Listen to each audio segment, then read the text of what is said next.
Alright, this clock on my computer says 11 o'clock, but that's not true. That's actually a little bit after 12. It's a new day, it's Thursday, no longer hump day, but this footage is from hump day. So I'm gonna just play this little, I'm watching a little home video that I shot today after work at Fishtails.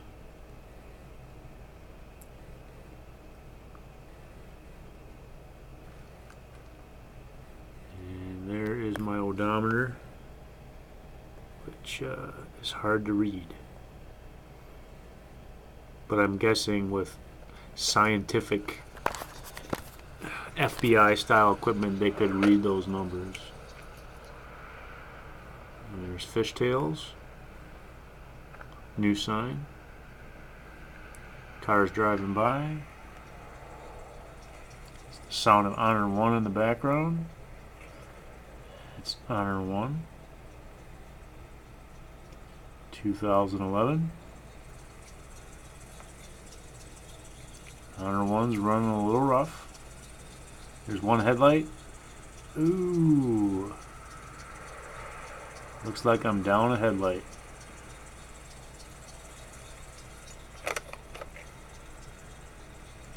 Now there's a piece of paper with the word police on it. And yesterday's date, April 20th, 2011. Proof of life that video was shot on 2011, April 20th, or later. It was actually shot on April 20th of 2011. Now I have passed, let's get that word police up on the screen again.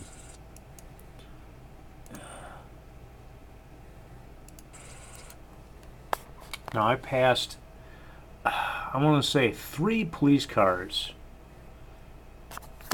since I've noticed that my headlight is out. And I even passed another one today, right when I was by the intersection by Cops or McDonald's or whatever. I was stopped and a police officer was stopped across from me straight away, and we drove by each other, and I did have my headlight out, and I expected him, and I honestly was kind of hoping that he would turn around, fire on the red and blue lights, and so we could have a discussion about me getting my headlight fixed. And I was really looking forward to that. And in fact, that's why I made this video before I drove home from work. So I just had a feeling. I had a feeling inside that I was going to see a police officer on the way home from work. And I did, but he didn't pull me over. And I don't know why he didn't do that. Maybe he had something more important to do. And police are busy people, making sure my grandma's safe, making sure my mom's safe. Maybe they had better things to do than pull over the weirdo guy in the minivan with the burnt out headlight. Sometimes it seems like I go looking for trouble as far as it goes with the police, but that is not true.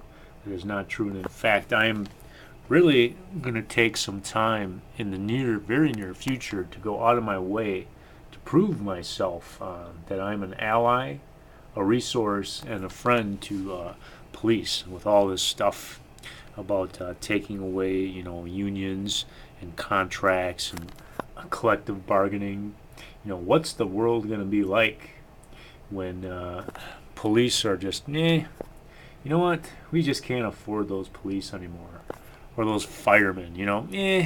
How many fires are there actually a year if you think about it? Not that many. Is it worth, having those firemen there all the time?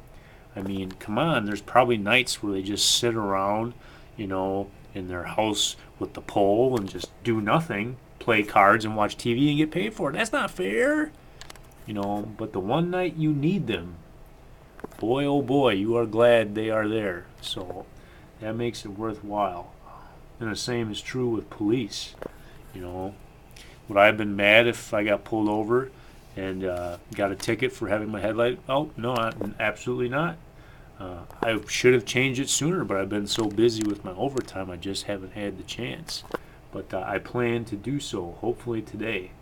It's my one day off, or one of my 2 days off, and I have so much to do today. I need to get a haircut. I shot a video a few days ago where my hair was straight up like a unicorn. That's not cool. I need to go get a haircut. But I'm tempted to contact the Neenah Police Department.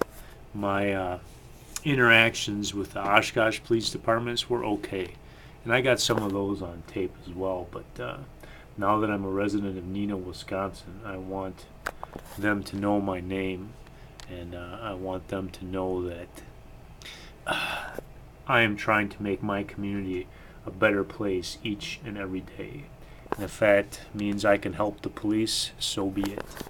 So be it. So it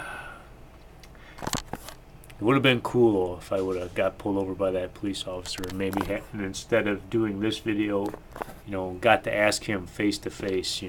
He has a gun, I have a camera, and I'm trusting that both of us will use those tools responsibly. But I really want to ask a police officer, how can I really make a difference in making his life, his job easier, and making my community a safer place. And I'm curious what they'd say. I wonder if they'd tell me the truth.